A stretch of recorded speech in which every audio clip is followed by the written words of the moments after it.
নমস্কার, সবাইকে স্বাগতম জানাচ্ছি। আজকে যে বিষয়টা নিয়ে কথা সেটা হচ্ছে এআই ভবিষ্যতে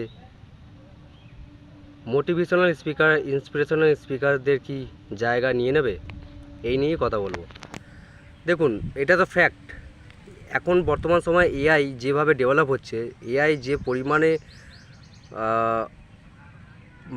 যে পরিমাণে কাজ করছে, আর্টিফিশিয়াল ইন্টেলিজেন্স যেটাকে বলছে, ভবিষ্যতে অনেক জব খেয়ে নেবে। ইনফ্যাক্ট প্রেজেন্টও অনেক জব খেয়ে নিয়েছে, আরও বাড়বে এটা, কেননা প্রতিদিন চেঞ্জ হচ্ছে, ডেভেলপ হচ্ছে আর কি এআই।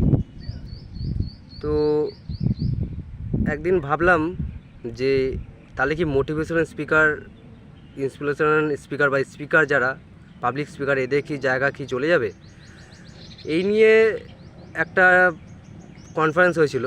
সেই কনফারেন্সে একটা রোবট চেষ্টা করেছিল, কিন্তু মানুষের যে ফিলিংস, ইমোশান, সেটা কানেক্ট করতে পারেনি।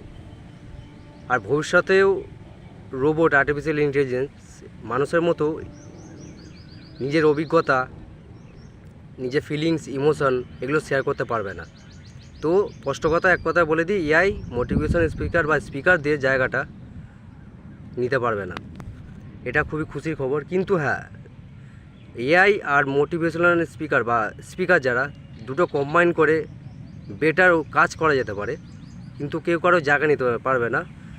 এই স্পিকারদের হয়তো হেল্প করতে পারে, কিন্তু কেউ কারো জায়গা নেবে না। ভবিষ্যতে একটা বড় অপরচুনিটি, এটাই আমারও জেনে খুব ভালো লাগলো। তো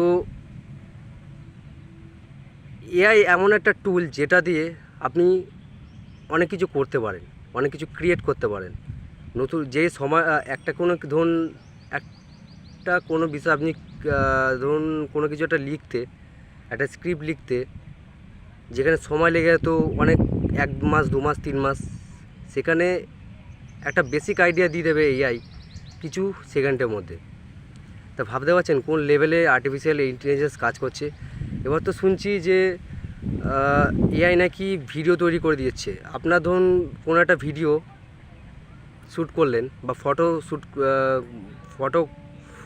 শ্যুট করলেন, যে ফ্রেমটা আপনি হয়তো এক্সপেক্টই করেননি বা হয়তো চেয়েছিলেন বা হয়ে ওঠেনি, সেটা যদি এআইতে ফেলেন, হুবহু সেই ফ্রেমই করে দেবে বা ওর থেকে বেটার ফ্রেম করে দেবে, যেটা আপনার দেখতে খুবই প্রিমিয়াম লাগবে, যেটা খুব এক্সপেন্সিভ লাগবে। মানে এরকমই শুনছিলাম বা পেলাম আর কি, জানতে পারলাম যে এআই নাকি ভিডিও, ফটো, সব কিছু, ফটো তো ক্রিয়েট করছে, ভিডিও ক্রিয়েট করছে, আপনার যে ক্রিয়েশান সেটাকে হুবহু তৈরি করে দেবে একদম বেটার ফর্মে। আরও প্রিমিয়াম লাগবে, আরও এক্সপেন্সিভ লাগবে। জেনে খুব ভালো লাগলো। এআই হচ্ছে কেউ কারো, হ্যাঁ, যে কাজগুলো অটোমেটিক করা যায়, যে কাজগুলো যেমন কোডিং বা ক্রিয়েটিভ যে বিষয়গুলো, সেখানে হয়তো জায়গা খেয়ে নিচ্ছে। তবে কিছু কিছু জায়গা আছে যেখানে খেতে পারবে না এআই। এটা খুব খুশির খবর। তো যেটা বলছিলাম যে স্পিকারদের জন্যে সারা জীবন এই পথটা খোলা থাকলো। স্পিকার যারা আছে, motivation speaker, public speaker, inspirational speaker, তারা এআইকে ব্যবহার করে একটা বেটার কন্ট্রিবিউশন দিতে পারে সমাজকে, বেটার ভ্যালু অ্যাড করতে পারে মানুষের জীবনে, বেটারভাবে